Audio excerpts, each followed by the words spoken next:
بسم اللہ الرحمن الرحیم الحمدللہ رب العالمین والصلاة والسلام علی رسولہ الکریم اما بعد۔ آج بتاریخ 22 ستمبر سن 2020 گروپ سوال شیخ مقصود حفظہ اللہ سے جوابات سیریز SMS 428 نشر ہونے جا رہی ہے۔ امید کے بغور سماعت فرمائیں گے۔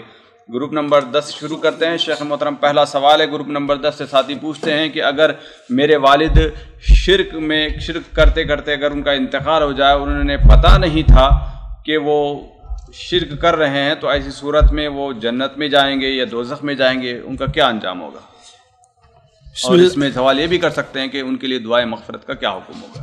دیکھیے، اس سلسلے میں راہ اعتدال یہ ہے کہ جو لوگ اللہ کے رب ہونے، رسول صلی اللہ علیہ وسلم کی رسالت، قرآن کے حق ہونے، جنت حق ہونے، ان تمام چیزوں کے حق ہونے پر ایمان رکھتے ہیں اور جہالت اور نادانی کی وجہ سے ان سے شرک ہو جا رہا ہے، خواہ یہ شرک اصغر ہے یا شرک اکبر ہے، تو اس کی دو صورت ہے۔ یہ ہے کہ یا تو ان کا معاملہ اللہ کے سپرد کر دیا جائے، اللہ بہتر جانتا ہے، وَمَا كُنَّا مُعَذِّبِينَ حَتَّى نَبْعَثَ رَسُولًا، لیکن بظاہر وہ مسلمان ہیں، بظاہر ان کے اوپر کیا حکم لگے گا؟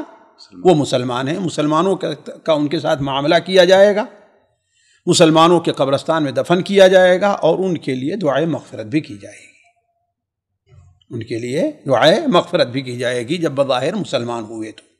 جی، بھلے سے کھلا شرک کرتے ہوں۔ بھائی بتایا نا کہ جو ہم نے شروع میں شرط رکھی اس کو بھی آپ سامنے رکھیں، اس کو بھی سامنے رکھیں۔ یہ ہے کہ وہ اسلام کو حق مانتے ہیں، قرآن کو حق مانتے ہیں، رسول کو حق مانتے ہیں، یوم آخرت کو حق مانتے ہیں، قبلے کو حق مانتے ہیں۔ ان کو یہی بتایا گیا کہ جس قرآن پر ایمان لاتے یہی قرآن اور حدیث ہے کہ نہیں ہے؟ اب اس کی وجہ سے اور انہیں کوئی سمجھانے والا، حجت قائم کرنے والا ان کے اوپر نہیں رہا، تو ٹھیک ہے، ان کو معاملہ دنیاوی طور پر کیا ہے، ان کا معاملہ کیا ہوگا؟ مسلمان کا ہوگا، اخروی معاملہ اللہ کے سپرد ہے۔ جی، آج کے حالات کے پیش نظر سارے اس زمرے میں آ جائیں گے؟ سارے نہیں آئیں گے، سارے نہیں آئیں گے۔ دیکھو، انہوں نے لکھا بھی ہے کہ ان کو جو ہے معلوم نہیں تھا۔ نہیں، اب بھائی دیکھیے، اس میں لیکن کی بات نہیں ہے۔ آپ معلوم نہیں ہونا، مثال کے طور پر آج کا بندہ اگر کسی کے والد، بھائی دیکھیے، بہت سے ایسے لوگ ہیں، بہت سے ایسے لوگ ہیں، دیکھیے کہ وہ تقلید کی بنیاد پر یہ غلطی کر رہے ہیں، انہیں یہی سمجھایا جا رہا ہے۔ تو بعض علماء نے لکھا ہے کہ کفر کا حکم لگنے میں معنی ایک چیز کیا ہے؟ تقلید بھی ہے۔ شیخ صالح الفوزان صراحت کے ساتھ یہ بات لکھی ہے، صراحت کے ساتھ یہ بات لکھی ہے، اس لیے کہ صرف سن لینا ہے کہ نہیں، یہ اتنا کافی نہیں ہے، بلکہ ضروری ہے کہ اس کو سمجھیں بھی، سمجھ لے کہ ہاں بھائی، اگر آپ ٹھیک ہے سمجھا دیا آپ نے کسی کو، وہ سمجھ بھی گیا، جیسے ان کے بہت سے علماء ہیں، پھر بھی اس کے باوجود جو ہے وہ ضد کے اوپر اڑے ہوئے ہیں، تعویل وہاں پر نہیں ہے، تو ظاہر بات وہ لوگ کافر ہیں۔ لیکن عام لوگوں کے بارے میں حکم لگانا، کم سے کم جو ہے میں تو اس سے مطمئن نہیں ہوں۔ جی، تو علماء کرام کے بارے میں کیا کہا جائے گا؟ ایسے جو شرک کی دعوت دیتے ہیں، ظاہر بات ہے اگر وہ سمجھ رہے ہیں تو کافر ہیں، حجت ان کے اوپر قائم ہو گئے، ان کو سمجھا دیا گیا۔ اس لیے کہ دیکھیے، بہت سے لوگ ہمارے ہاں جن کو علماء کہتے ہیں، مدرسے کے اور تقریر کرنے والے، ان کو خود پتہ نہیں کیا وہ کہہ رہے ہیں۔ کیوں قرآن کا ترجمہ وہ کرتے ہیں، حدیثوں کا ترجمہ کر سکتے ہیں؟ بھائی ان کو جو بتایا گیا ہے تعویل کر کے، تعویل ان کو ہے، وہ یہ کہا گیا، صاف کہتے ہیں کہ ہاں بھائی، ان میں جو قرآن میں جن چیزوں کا ذکر ہے وہ کیا ہیں، اس سے مراد جو ہے وہ بت ہیں، نہ کہ اللہ کے نیک بندے ہیں۔ ظاہر بات، حالانکہ یہ سوچ بالکل غلط ہے، یہ سوچ بالکل غلط ہے۔ تو اگر وہ فعلاً عالم ہے تو یقیناً وہ کافر ہے، اگر وہ عالم ہے تو کافر ہے۔ جی نہیں، اگر کسی کی باتیں نقل کرتا ہے، سن کے اس کو یقین کرتا ہے، تو پھر اس کا معاملہ ظاہر بات ہے، ہم کم سے کم مجھے تو ان کے بارے میں توقف ہے۔ جی، اگلا سوال ہے، ساتھی پوچھتے ہیں کہ مسجد میں سترے کا حکم کیا ہے شیخ محترم؟ امام کے لیے اور نفل نماز پڑھنے والوں کے لیے کیا حکم ہے؟ کیا ہر ایک کے لیے الگ الگ سترہ رکھنا؟ جیسے کہ آج کل یہ چیز فتنے کی شکل بھی اختیار کرتی جا رہی ہے، لوگ یہ کہتے ہیں کہ نہیں، ہر ایک کا آدمی جو بھی نماز پڑھے گا اس کے لیے سترہ ضروری ہے، نفل پڑھے گا، اور امام بھی اگر پڑھے گا تو اس کے لیے بھی سترہ ضروری ہے۔ اس کا کیا حکم ہے؟ بھائی ٹھیک ہے، ضروری ہونے کا یہ معنی نہیں ہے کہ جو ہے اس کی نماز نہیں ہوگی۔ پہلی چیز تو یہ ہے کہ مسجدوں میں آج کل جیسے آپ کے حیدرآباد وغیرہ میں دیکھا کہ لکڑی کے سترے بنا کر کے رکھے گئے ہیں، یہ بدعت ہے، یہ بدعت ہے. پوری تاریخ اسلام میں اس کا کہیں ثبوت نہیں ہے. لجنہ دائمہ سعودیہ کا اگر مجھے بولنے فتویٰ بھی ہے کہ ہاں یہ چیز غلط ہے، یہ چیز غلط ہے. جو انسان مسجد میں ہے، دیوار ہے، کھمبا ہے، یہ ہے، اگر پچھلی صف میں ہے، لوگ آگے بیٹھے وہ اپنا نماز پڑھے، وہ ضروری نہیں کہ ہر آدمی اپنے ساتھ سترا لے کر کے آئے. اس کا کہیں بھی ثبوت نہیں ملتا ہے. نہ ہی کسی عالم نے اپنے کتاب میں لکھا ہے کہ ہاں بھائی لکڑی کے سترے لا کر کے رکھو تاکہ نماز پڑھ لیا جائے. تو یہ جو چیز ظاہر ہوئی ہے بعض علاقوں میں، آپ نے بھی دیکھا ہوگا، یہ قطعاً بدعت ہے، اس کو روکنا چاہیے. بدعت کس زمرے میں سے آتی ہے؟ بھائی بدعت یہ ہے کہ اولاً ایک ایسی چیز آپ نے مسجد کے اندر لائی نماز کے لیے جس کا کوئی تصور نہیں ہے، کوئی ذکر نہیں، صحابہ سر میں نہیں کیا. دیکھیے یہ علماء کا اصول ہے، جو چیز جس کی آج ضرورت ہے اس کی اس وقت بھی ضرورت تھی، اس کو ان لوگوں نے نہیں کیا، آج کیا جا رہا ہے، اس کا مطلب کیا ہے؟ وہ بدعت ہے کہ نہیں ہے؟ تو ان لوگوں نے کیا ہے.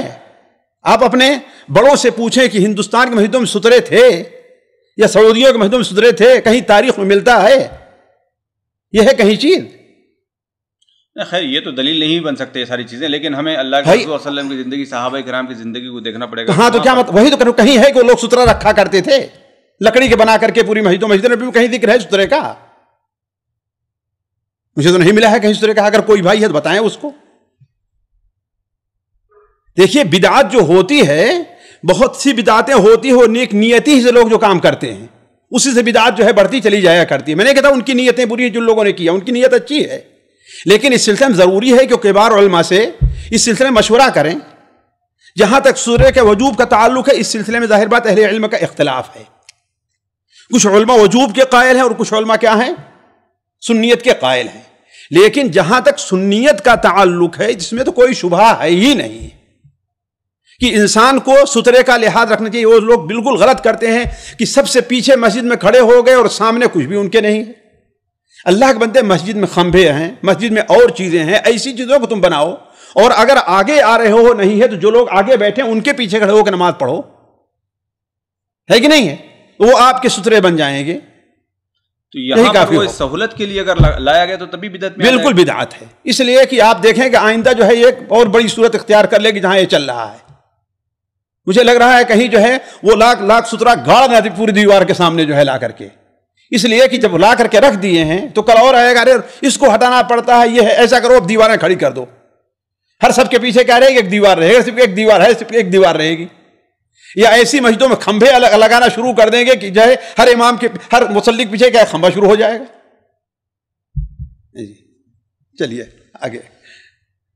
اور امام کے لیے کوئی اسپیشل رکھنا پڑے گا یا جو دیوار ہے مسجد کی وہی کافی ہے؟ وہی دیوار بھلے سے تھوڑی دور پر ہے، دیوار بھلے سے دور پر ہے. کتنی دور رہے گی؟ 50 میٹر دور رہے گی، 1 میٹر دور ہے، کوئی حرجہ نہیں. لیکن اصل یہ ہے سترا کے قریب ہونا چاہیے. لیکن بسا اوقات کوئی مجبوری رہتی ہے، کوئی وجہ رہتی ہے پیچھے آنے کے لیے، تو الگ سے سترا رکھنے کی ضرورت نہیں ہے. ایک سب ہاں اللہ کہ بہت دور ہو جائے، جیسے یہاں بعض مسجدوں میں ہوتا ہے، تو ٹھیک ہے مانگ لے سترا رکھ لے. وہ یا الگ سے سترا کیا ضرورت ہے؟ کسی کھمبے کو سترا بنا کر کے پڑھ لے. کھمبے ہیں نا مسجدوں میں. جی اگلا سوال ہے، ساتھی پوچھتے ہیں کہ عشاء کی نماز قضا ہونے کا کیلکولیشن، میرے خیال سے ان کے ساتھی کا یہی سوال ہے کہ یعنی کیسے اندازہ لگایا جائے کہ عشاء کی نماز کا وقت کب ختم ہو جاتا ہے؟ بھائی دیکھیے حضرت عبداللہ بن عمر کی جو روایت صحیح مسلم وغیرہ میں، سنن ابو داؤد وغیرہ میں ہے، اس میں ہے کہ عشاء کی نماز کا وقت کیا ہے؟ آدھی رات ہے. سنن ابو داؤد میں تو صراحت ساتھ ہے، شاید مجھ سے بھول ہے، صحیح مسلم میں ہے لیکن سنن ابو داؤد میں ہے کہ بلکہ صحیح مسلم میں بھی مجھے یاد رہا ہے کیا ہے کہ عشاء کی نماز کا وقت بتایا نا، ظہر کا، یہ عشاء کی نماز نصف اللیل. اور وہ حدیث بھی دلیل کرتی ہے جس میں آپ نے بیان فرمایا کہ اگر مجھے امت پر مشقت کا خوف نہ ہوتا تو لا اخرت العشاء، میں عشاء کو الی ثلث اللیل اور نصف اللیل تک جو ہے مؤخر کر دیتا. تو نماز کا وقت، عشاء کا وقت کیا ہے؟ وہ نصف اللیل ہے، نصف اللیل ہے. اب بعض علماء اس طرف گئے ہیں کہ نصف اللیل یہ اس کا وقت مختار ہے، اور بعد کیا اس کے وقت جو ہے مضطر اضطرار ہے، مجبوری کا جو وقت ہے. جیسے عشاء کی نماز کے بارے میں کہتے ہیں کہ جب تک سورج پیلا نہ پڑے یہ اس کا وقت مختار ہے. جب پیلا پڑ گیا تو اگرچہ عشاء کا عصر کا وقت ہے لیکن یہ وقت اضطرار ہے. اب اس کا حساب کہاں سے لگایا جائے گا؟ بہت آسان ہے. سورج ڈوبنے سے لے کر کے طلوع فجر تک کئی گھنٹے ہیں؟ کتنے گھنٹے ہیں؟ مغرب کی اذان سے لے کر فجر کی اذان تک. فجر کی اذان تک کتنے گھنٹے ہیں؟ میں طلوع فجر کر رہا ہوں، اس لیے فجر کی اذان بس اوقات آدھے گھنٹے گھنٹے لیٹ دیتے ہیں لوگ، ہے نا. تو آپ اس کو نہ کیجیے. سعودیہ میں نہ دیکھیے، لیکن ہمارے یہاں جو ہے اذان کا الگ مسئلہ ہے کہ نہیں ہے؟ اس لیے کہ ہمارے ہاں گھڑی پہ لکھ کے رکھنا رہتا ہے کہ نہیں ہے؟ تو یہ اعتبار نہیں. اعتبار کیا ہے؟ طلوع فجر کا ہے.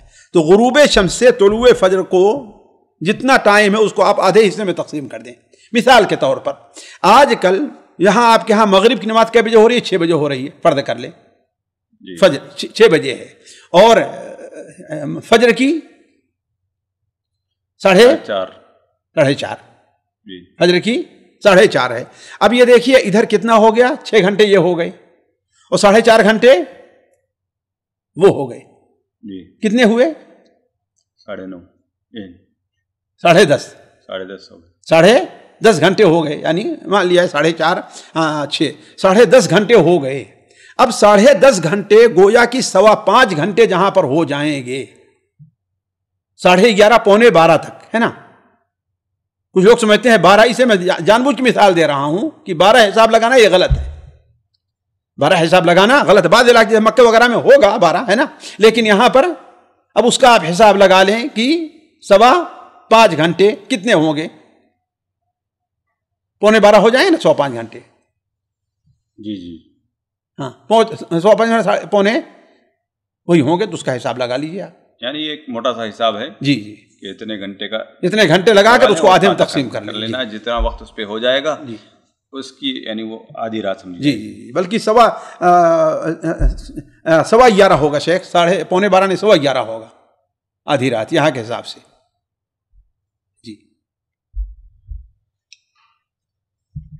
جی اگلا سوال ہے، ساتھی پوچھتے ہیں کہ شیخ محترم اگر کوئی ایک لڑکا یعنی اپنے خالہ کی اور دوسری لڑکی اس کی اپنی دوسری خالہ کی، یعنی آپس میں ایک دوسرے کا انہوں نے ایک دن دودھ پیا ہے، دودھ ایک دن یا ایک دفعہ پیا ہے، تو کیا اس سے حرمت ثابت ہوگی یا نہیں ہوگی؟ لوگ کہتے ہیں کہ 7 دن پینے کے بعد ہی یعنی رضاعت ثابت ہوگی اور اس کے بعد نکاح جائز نہیں ہوگا. تو حقیقت کیا ہے اس میں؟ بھائی دیکھیے 7 دن کی بات تو غلط ہے. البتہ اہل علم کا اختلاف یہ ہے، جمہور اس طرف گئے ہیں کہ تھوڑا یا زیادہ جو کچھ پیے اور 2 سال کے اندر پیے، تھوڑا یا زیادہ جو کچھ پیے اور 2 سال کے اندر پیے تو اس سے رضاعت ثابت ہوگی. ہمارے بہت سے علماء اہل حدیث بھی اس طرف گئے ہیں.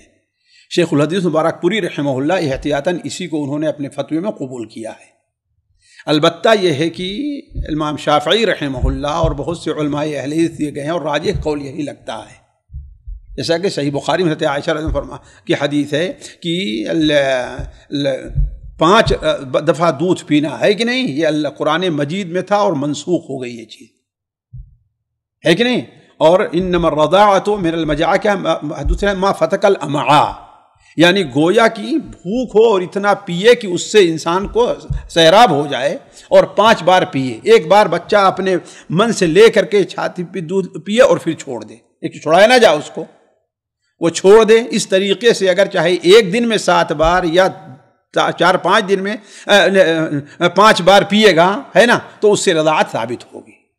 دلیل کے لحاظ سے یہ مسئلہ زیادہ قوی ہے. البتہ احتیاط کے لحاظ سے پہلا جمہور کا مسئلہ کیا ہے، وہ زیادہ قوی ہے.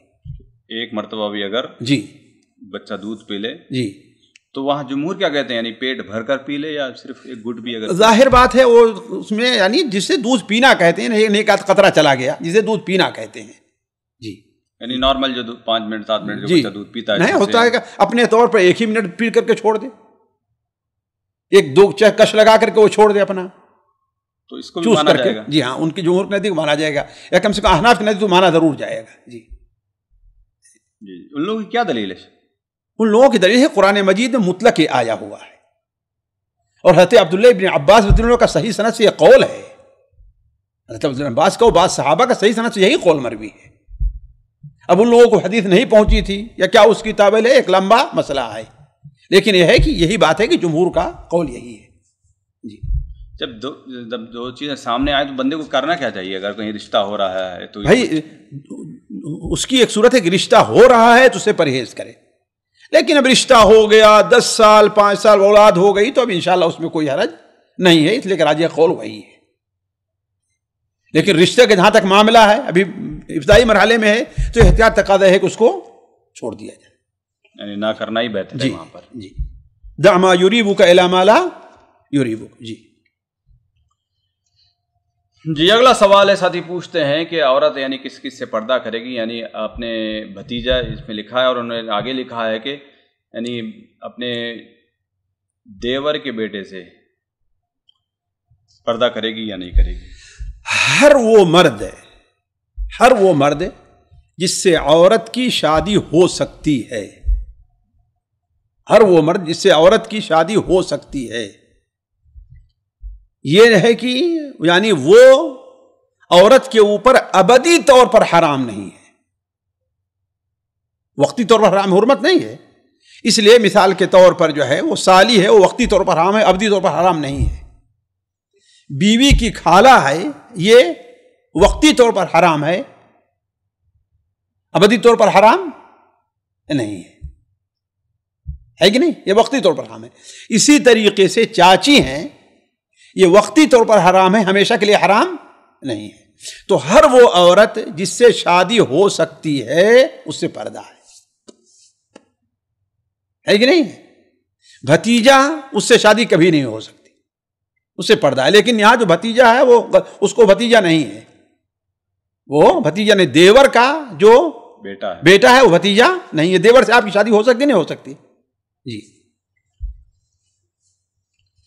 جی اگلا سوال ساتھی پوچھتے ہیں کہ ہم نے ایک شیخ سے سنا، وہ بات کر رہے تھے کہ اگر کوئی جو ٹوپی پہنتا ہے، اگر صرف نماز کے لیے ٹوپی پہنتا ہے اور نماز کے بعد اس کو نکال دیتا ہے تو انہوں نے اس کو بدعت کہا ہے، جبکہ ہم لوگ کی تو عادت یہی ہوا کرتی ہے کہ ہم ٹوپی پہنتے ہیں نماز کے لیے اور نماز کے بعد ٹوپی نکال دیتے ہیں. دیکھیے کوئی بھی فتویٰ ہوتا ہے وہ کس ماحول میں کس پس منظر میں دیا گیا اس کو پھر سمجھنا چاہیے. اب میرے سامنے ان کا فتویٰ نہیں، کس پس منظر انہوں نے دیا ہے. جب یہ معلوم ہوا کہ نماز میں سر کا ڈھکنا یہ بہتر ہے تو اس میں جو ہے کوئی حرج نہیں ہے. جی یہاں پر آپ کی کیا رائے ہے کہ ٹوپی نکال دینا نماز کے بعد، صرف نماز کے لیے ٹوپی پہننا؟ کوئی حرج نہیں ہے، نماز کے احترام اور تقدیر میں داخل ہے. ہمارے یہاں آپ جانتے ہیں دینی مجلسوں میں حاضر ہونا، یہ حاضر ہونا اس کے لیے کیا ہے، یہ شرافت اور اس کا مسلمانوں کی ایک پہچان کا لباس مانا جاتا ہے. جی ہاں. جی اگلا سوال ہے، ساتھی پوچھتے ہیں کہ شیخ محترم ایک لڑکا ہے جو ہے یعنی اہل حدیث ہو چکا ہے، لیکن جس کے والدین یعنی گھر والے اس کو پسند نہیں کرتے ہیں، لہذا اس خوف سے کیونکہ وہ ابھی خود کفیل نہیں ہے، لہذا نماز کے لیے مسجد اہل حدیث نہیں جا سکتا ہے، تو اس کے لیے کیا حکم ہے؟ کوئی بات نہیں ہے، تنہا میں نماز پڑھ لے، تنہائی میں نماز پڑھ لے یا کسی اور مسجد میں نماز پڑھ لے. کوشش کرے کہ سنت کے مطابق اگر جو ہے کسی مجبوری سے کسی وجہ سے وقتی طور پر دائمی نہیں ہے، وقتی طور پر والدین نہیں کر پا رہا ہے تو ہم کہیں گے کہ انشاءاللہ اللہ کے نزدیک جو ہے وہ معفو عنہ سمجھا جائے گا. جی اصل چیز کیا ہے؟ اصل میں دیکھیے مسلک اہل حدیث میں کیا ہے، عقیدے کی درستگی ہے کہ نہیں؟ اللہ تعالیٰ کے ذات اور صفات سے متعلق، اللہ کے رسول صلی اللہ علیہ وسلم سے متعلق اس کا عقیدہ اگر صحیح ہے تو اور کسی مجبوری سے وقتی طور پر وہ بظاہر جو شعائر ہیں سلفیت کے، اہل حدیث کے یا صحیح مسلک والوں کے، اس کا اظہار نہیں کر پا رہا ہے تو اس میں کوئی حرج نہیں ہے انشاءاللہ. جی اگلا سوال ہے، ساتھی نے ایک لمبا سوال تفصیل سے لکھا ہے کہ شیخ محترم آپ نے متعدد ویڈیوز میں نمازوں کو جمع کرنے سے منع کیا اور خاص طور پر بغیر وجہ، مگر صحیح مسلم میں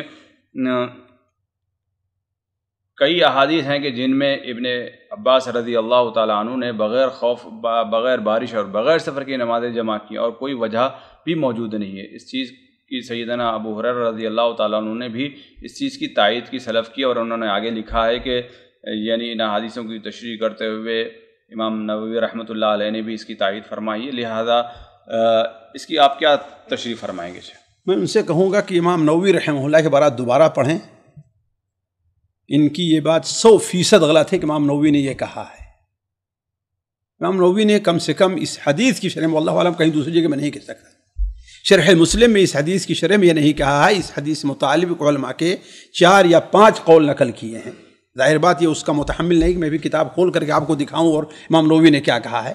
4 لیکن قول لیکن جس کو امام نووی نے پسند کیا ہے، جس کو پسند کیا ہے وہ یہ ہے کہ ایسا اللہ کے رسول صلی اللہ علیہ وسلم مرض یا اسی قسم کے کسی عذر کی بنیاد پر کیا تھا ایسا.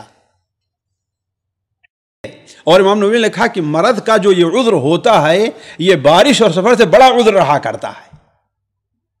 اس کو مستحسن قرار دیا ہے امام نووی نے، اور اس کے بعد لکھا ہے جس پر خاموش ہیں، اس پر کوئی استحسان کا نہیں کیا، اس کو کہا کہ مستحسن اور اسی کو اچھا سمجھا ہے. لکھا ہے کہ اگر حضر میں بھی کسی حاجت کی بنیاد پر، وہ بھی نہیں کہ بغیر حاجت کوئی حاجت نہیں، گھر میں بیٹھا باتیں کر رہا ہے آپس میں، گپ شپ ہو رہا ہے، چلو ایسا کریں گے بعد میں جمع کر لیں گے، نہیں، کوئی حاجت ہے اس کی بنیاد پر اگر عادت بنائے بغیر کبھی کبھار جمع کر لیتا ہے تو کوئی حرج نہیں ہے. یہ بھی ایک قول نقل کیا ہے. لیکن وہ جو آخر میں انہوں نے لکھا ہے کہ سنت کے اوپر بھی عمل ہو جائے گا، یہ ہو جائے گا، وہ ہو جائے گا، پتہ نہیں میرے بھائی نے کے پاس جو ہے صحیح مسلم کوئی دوسرا نسخہ ہے، یا کہ انہوں نے کسی سے سن کر کے یہ بات نقل کی ہے کہ نہیں، یا ان کو پڑھنے میں غلطی ہوئی، واللہ عالم. میں ان سے کہوں گا دوبارہ جائیں، ہے کہ نہیں ہے. اور صحیح مسلم کے شرح میں دیکھیں کہ امام نووی رحمہ اللہ کیا کہتے ہیں. اگلا سوال ہے، ساتھی پوچھتے ہیں کہ عورت کے مرنے کے بعد ایسا سنا جاتا ہے کہ اس کے بالوں کو یعنی سینے کی طرف ڈالا جاتا ہے تاکہ قیامت کی دن اگر وہ اٹھے تو اس کا سترا یعنی ستر بن جائے. یہ کوئی اس کی دلیل نہیں، بالکل جھوٹ ہے. یہ ایسا کرنا بھی نہیں چاہیے. ظاہر بات ہے اس کے بعد 3 چوٹیاں بنانی ہے، اور اہل علم یہی بہتر سمجھا کہ پیچھے دبا رہے گا اس کو اوپر آگے ڈال دیا جائے، ہے نا جی. اگلا سوال ساتھی پوچھتے ہیں کہ عورت یا مرد کے لیے بالوں کی مانگ نکالنے کا کیا حکم ہے، یعنی کوئی ٹیڑھی مانگ یا بیچ کی مانگ، عورت اور مرد کے لیے دونوں حکم ایک ہی ہے یا الگ الگ؟ دیکھیے اللہ کے رسول صلی اللہ علیہ وسلم نے پہلے فرق کو پسند کیا ہے، یعنی یہ درمیان سے، ہے کہ نہیں ہے، اور یہی پسندیدہ. بعد میں آپ صلی اللہ علیہ وسلم نے یہود کی مشابہ چونکہ ان کی مشابہت کرنا چاہا، لیکن آپ صلی اللہ علیہ وسلم یہود کی مشابہت سے منع کر دیا ہے. تو اصل یہ ہے کہ فرق ہونا چاہیے، درمیان سے ہونا چاہیے. یہ ہے آپ صلی اللہ علیہ وسلم کی مانگ نکالنے کا طریقہ. جی پھر یہود سے مونیت، آپ جانتے ہیں کہ آخر میں اللہ کے رسول صلی اللہ علیہ وسلم کو شروع میں آپ صلی اللہ علیہ وسلم موافقت پسند کی یہود کی، ہے نا، لیکن جب دین مکمل ہوا تو اس سے منع کر دیا گیا. بلکہ اگر حافظ بن حجر نے تو شاید 32 ایسی جگہیں نقل کیا کہ اللہ کے رسول نے اہل کتاب کی مخالفت کا حکم دیا ہے. تو جب دین کامل ہو گیا، مکمل ہو گیا، تو آہستہ آہستہ ان کی مخالفت اور ہر ایک کی مخالفت کا حکم دے دیا گیا تاکہ اسلام کا اپنا ایک تشخص باقی رہے. یعنی یہود بیچ میں سے نکالتے نہیں، وہ کنارے سے نکالتے تھے. اچھا جی. اللہ کے رسول صلی اللہ علیہ وسلم فرق پہلے ایسے کر لیں، پھر یہود کی ایسے کر لیں کہ بعد میں جو ہے جب مکمل ہو گیا تو آپ جو ہے اسی پر باقی رہے فرق کے اوپر. تو کیا حکم بنتا ہے یہاں پر؟ ممانعت کی دلیل ہے یہ چیز، یعنی منع ہو جائے گا کہ ظاہر بات ہے آپ صلی اللہ علیہ وسلم نے اہل کتاب کی مخالفت کا حکم دیا ہے، مشابہت سے منع فرمایا ہے، تو اسی میں داخل ہو. اب ہر مشابہت جو ہے وہ کفر نہیں ہوتی، ہر مشابہ شرک نہیں ہوتی، مکروہ ہوتی ہے، ناپسند ہوتی، ناجائز ہوتی ہے. جی اب یہ انسان کے اپنے جو ہے وہ اس کی بنیاد پر ہوگا. آج کل چونکہ اب یہ یہود کی اصل نہیں رہ گئی ہے، اصل کیا ہے، یہ یہود کی کے لیے خاص نہیں رہ گیا ہے یہ اہل کتاب. لیکن پھر بھی یہ چیز مسلمانوں نے عام طور پر کہاں سے لی ہے؟ وہ انگریزوں سے لی ہے، اہل کتاب سے لی ہے. اس لیے بہتر یہ ہے کہ مسلمان اپنے اسی طریقے پر ہیں، درمیان سے مانگ نکال لیں، مرد عورت دونوں. جی جی جی. اگر کوئی نکالتا ہے تو گنہگار تو نہیں ہوگا بھائی، واللہ عالم. کم سے کم مکروہ کا ارتکاب تو ضرور کر رہا ہے، ناپسندیدہ کام کا. یعنی اس کو چھوڑ دینا چاہیے، اس کو چھوڑ دینا چاہیے، درمیان سے نکالے.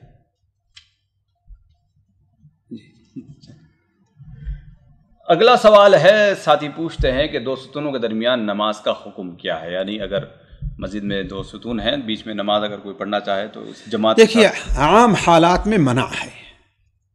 سنن ابو داؤد وغیرہ میں ہے، حضرت انس بن مالک نے بیان فرمایا کنا نتقی ھذا فی عہد رسول اللہ صلی اللہ علیہ وسلم کما قال، ہم ایسا سب بنانے سے، یعنی صفوں کے درمیان، اور بعض حدیث میں بھی آیا کہ نہا عن صفو بین السواری، یعنی کھمبوں کے درمیان کیا ہے وہ صف بنانے سے آپ نے منع کیا، اس لیے کہ صف کٹ جایا کرتی ہے.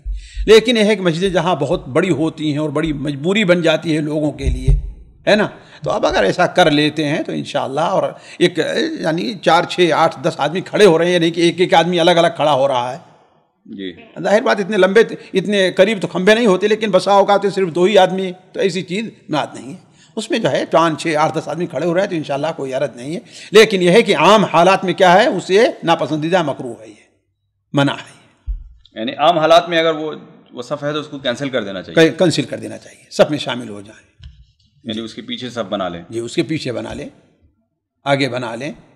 جی اگلا سوال ساتھی پوچھتے ہیں کہ سود کا پیسہ کسی مندر یا چرچ وغیرہ میں دیا جا سکتا ہے یا نہیں؟ قطعاً نہیں، شرک اور کفر پر مدد کرنے کے لیے دیں گے آپ؟ جی نہیں دیا جائے گا، بیکار چیز بیکار جگہ جائے، بیکار جگہ کہاں ہے، وہ شرک ہو رہا ہے، کفر ہو رہا ہے، سب سے بڑا گناہ اور کریں بیکار جگہ ہے وہ، خود ہی آپ سوچیں، شرک تو بیکار ہے نا، شرک بیکار ہے، بیکار کہاں ہے، قباحت اتنا بڑا کبھی ہو بیکار، بیکار دینا اس کی کوئی اہمیت نہیں ہے، اتنی بڑی کبھی چیز ہے اس کی اہمیت نہیں ہے، نہیں قطعاً نہ دیا جائے۔ جی اگلا سوال، کچھ سوالات خواتین گروپ سے شامل کیے جاتے ہیں۔ پہلا سوال ہے، بہن پوچھتی ہیں کہ اگر کوئی عورت اگر اپنے شوہر کے لیے اگر پرفیوم اپنے گھر میں استعمال کرنا چاہے تو کیا حکم ہے اس کا؟ کوئی حرج نہیں، استعمال کرے، ہے کہ نہیں؟ جی جی جی، بلکہ اس کے لیے مطلوب بھی، اگر شوہر چاہتا ہے تو مطلوب ہے کہ وہ استعمال کرے۔ شاید ہمارے بھائیوں کے یہ شبہ اس بنیاد پر ہو رہا ہوگا کہ اس میں چونکہ وہ ہے الکوہل ہے تو کیا ہے، ناپاک ہے، تو اصل یہ ہے کہ ناپاک نہیں ہے، الکوہل کی ناپاکی پر کوئی دلیل نہیں ہے۔ جی اگلا سوال، بہن پوچھتی ہیں کہ سجدے میں اگر رکوع کی تسبیح اگر کوئی پڑھ لے تو کیا حکم ہے؟ عموماً علماء کہتے ہیں کہ واجبات میں سے واجبات کو چھوڑا ہے، لہذا وہ سجدے سہو کرے گا۔ جی جی، یعنی وہ اس کا بدل نہیں ہو سکتی؟ نہیں، اجعلوها فی رکوعکم و اجعلوها فی سجودکم، بظاہر یہ الفاظ کیا ہوتے ہیں، کس پر دلالت کرتے ہیں؟ وجوب کے اوپر دلالت کرتے ہیں۔ اچھا، سبحان ربی العظیم اس نے پڑھا اور ساتھ میں کوئی دوسری بھی دعا جو ہے رکوع کے لیے خاص وہ پڑھی، سبحان قدوس رب الملائکۃ والروح، وہ پڑھ دیا تو تب بھی؟ ہاں، اگر جو ہے اس کے ساتھ پڑھتے رہا سبحانک اللہم ربنا وبحمدک اللہم اغفر لی، ہے نا، یا سبوح قدوس رب الملائکۃ والروح، تو پھر بھی علی کل حنابلہ کے سجدے سہو ہوگا حنابلہ کے نزدیک، لیکن یہ ہے کہ عام بظاہر اس کے لیے کوئی دلیل نہیں ہے، اس لیے کہ سبوح قدوس رب الملائکۃ والروح یہ رکوع سجدے دونوں میں پڑھی جاتی ہے، یہ دونوں میں ہے، اس لیے اس کے لیے انشاءاللہ سجدے تو کافی ضروری ہے۔ حنابلہ کیوں نہیں مانتے؟ اس لیے وہ کہتے ہیں کہ اللہ کے رسول صلی اللہ علیہ وسلم کے اوپر جب حدیث یہ آیت نازل ہوئی سبح اسم ربک الاعلی، تو آپ نے کہا اجعلوها فی رکوعکم، تو گویا یہی متعین ہے، اس کے بعد آپ چاہے جو پڑھنا چاہیں پڑھیں، اجعلوها فی سجودکم گویا یہی متعین ہے، اس کے علاوہ چاہے جو پڑھنا چاہیں آپ پڑھیں، یہ ان کی دلیل ہے۔ ظاہر بات بظاہر اس کی ایک قوت بھی ہے، اس لیے احتیاط کا پہلو ہمیشہ مد نظر رکھنا چاہیے۔ کوئی دعا آپ کو پڑھنی ہے تو 1 بار یا 2 بار کم سے کم جو ہے سبحان ربی الاعلی سبحان ربی العظیم رکوع سجدے میں پڑھ لینا چاہیے۔ جی اگلا سوال، بہن پوچھتی ہے کہ اگر شک ہو جائے کہ سجدہ 2 کیا ہم نے یا 1 کیا ہے تو کیا کرنا چاہیے؟ شک کو ختم کریں اور 2 سجدے، 1 سجدہ اور کر لیں۔ جی اسی میں 1 سجدہ کریں، پھر اس کا سجدہ تو کرے گا۔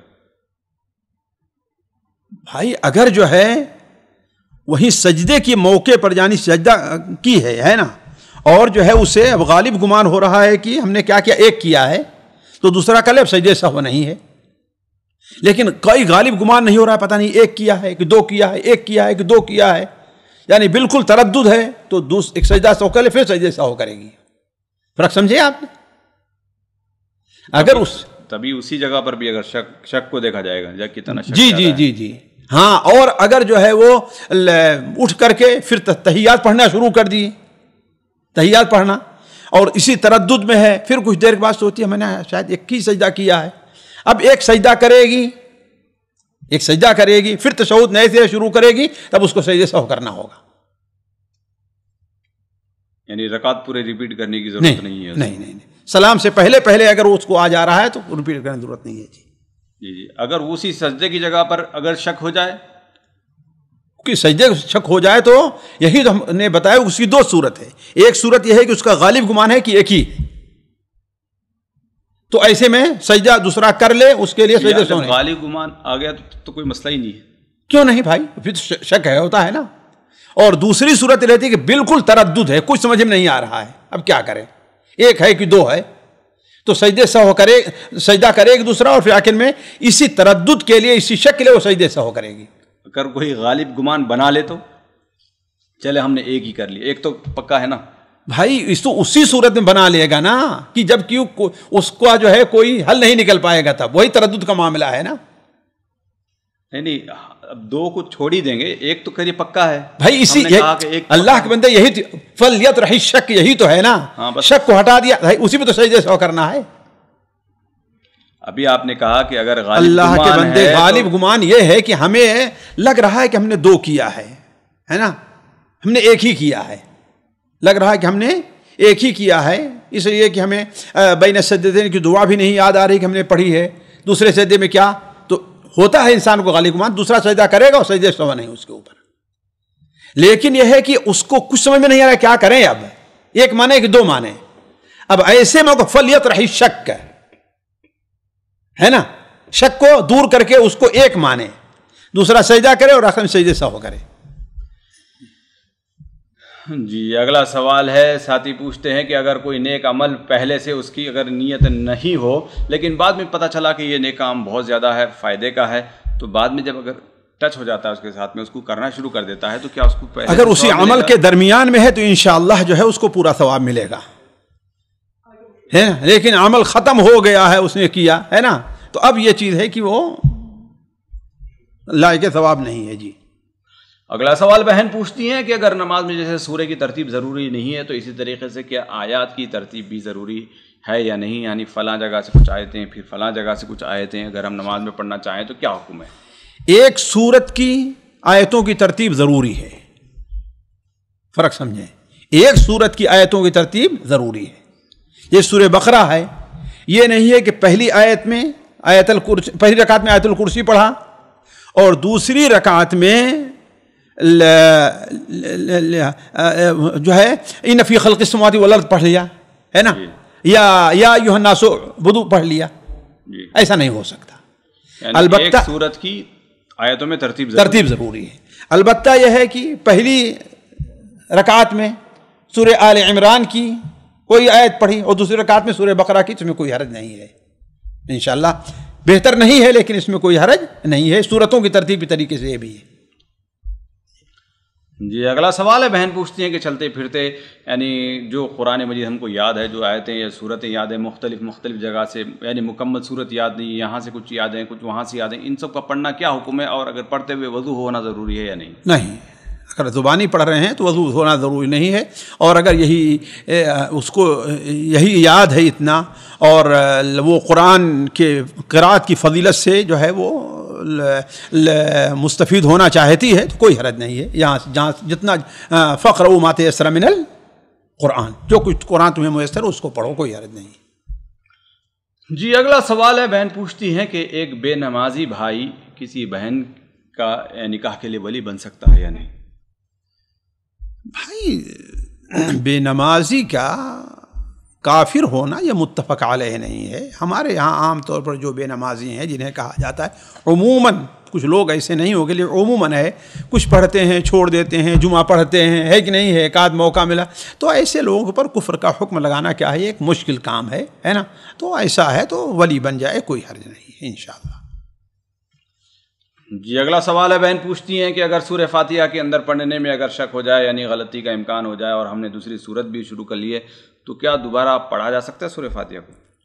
دوسری رکعت شروع ہو گئی ہے؟ نہیں، دوسری سورت ضم سورہ انہوں نے شروع کر دی۔ ہاں دیکھیے، اس سلسلے میں ہمارے بھائیوں کو اور بہنوں کو چاہیے کہ زیادہ وسوسے کو جگہ نہ دیں، زیادہ وسوسہ اس کو کام میں نہ لائیں۔ اگر ایسی تمام چیزوں میں انسان کو غالب گمان کے اوپر عمل کرنا ہوگا، اگر اس کا گمان غالب یہی ہے کہ ہم نے نہیں پڑھی ہے تو اس کو پڑھنا ضروری ہے نا، لیکن اگر غالب گمان ہے جیسے عام طور پر لوگوں کی عادت ہوتی ہے کھڑے ہوئے بغیر سوچے ہوئے بھی سبحانک اللہم وبحمدک پڑھتے، اس الحمدللہ رب العالمین پڑھ لیتے ہیں، ہے کہ نہیں ہے، تو اب ایسی صورت میں اس کو دہرانا ضروری نہیں ہے۔ جی اگلا سوال ہے، بہن پوچھتی ہیں کہ بے نمازی لڑکے سے نمازی لڑکی کا نکاح جائز ہے یا نہیں، کر سکتے ہیں یا نہیں؟ بھائی اگر لڑکا توحید والا ہو اور رشتہ ہو چکا ہو، دو صورت ہے، بے نمازی ہے اور کون سی توحید اس کے اندر پائی جا رہی ہے، کون سی توحید اس کے اندر؟ سوچنے کی بات ہے، کون سی توحید ہے؟ لا الہ الا اللہ کہہ رہا ہے لیکن اللہ کی عبادت ہی نہیں کرتا ہے وہ. یہ ہمارے یہاں لوگ کہتے رہے کوئی بات نہیں ہے، توحید تو ہے. کون سی توحید ہے اس کے اندر؟ پکا مجرم ہے وہ. اس کے اوپر بڑے بڑے علماء کفر کا فتویٰ لگا رہے. پھر آپ لوگ کہتے ہیں تو اس کا عقیدہ صحیح ہے. کون سا عقیدہ صحیح ہے اس کا؟ تو یہ بات ذہن سے نکال دیں کہ توحید کے اوپر ہے اور بے نمازی ہے. بے نمازی جو ہے موحد نہیں ہو سکتا ہے کہ نہیں ہے؟ کون سی توحید ہے؟ خود ہی سوچیں. عبادت کا سب سے بڑا مظہر کیا ہے؟ خود ہی سوچیں. عبادت کا لا الہ الا اللہ سب سے بڑا مظہر عبادت کا نماز ہے کہ نہیں نماز ہے؟ اور وہی نہیں پڑھتا ہے تو کون سی توحید اس کے اندر پائی جا رہی ہے؟ تو علی کل حال جائز کا دو معنی ہے. ایک جائز کا معنی تو یہ ہے کہ آیا نکاح ہوگا کہ نہیں نکاح ہوگا، منعقد ہوگا. اور ایک جائز کا معنی یہ ہے کہ نکاح تو ہو جائے گا لیکن یہ والدین جو اس کے ذمہ گنہگار ہوں گے. تو اگر یہ معنی جائز کا ہے تب تو اس میں کوئی شک نہیں کہ ناجائز ہے. لیکن یہ ہے کہ اگر کر دیں تو نکاح ہو جائے گا، منعقد ہو جائے گا. جی سامعین اکرام، ہمارے علمی اور عوامی دروس اور سوال و جواب کی مجلسوں سے آپ خود بھی مستفید ہوں اور اپنے دوست و احباب کے ساتھ بھی شیئر کریں. عین ممکن ہے کہ آپ کے شیئر سے کسی کی اصلاح اور آپ کے لیے صدقہ جاریہ بن جائے. واٹس ایپ پر اسلامک میسج حاصل کرنے کے لیے نمبر نوٹ فرمائیں: یعقوب عزیز 009665089595707. واٹس ایپ سوال جواب گروپ میں ایڈ ہونے کے لیے نمبر نوٹ فرمائیں: عبدالسلام عمری 0096650262762. نمبر بھیجتے ہوئے نام اور پتہ ضرور لکھیں. اسی طرح ہمارے یوٹیوب چینل اسلامی دعویٰ کو ضرور سبسکرائب کریں تاکہ ہماری ہر نئی اور اہم ویڈیو کی اطلاع آپ کو فوری حاصل ہو جائے. تمام دروس، مقالات اور سوال و جواب سیریز کے لیے ہماری مشہور ویب سائٹ www.islamidawah.com کا مشاہدہ کرتے رہیں. السلام علیکم ورحمۃ اللہ وبرکاتہ.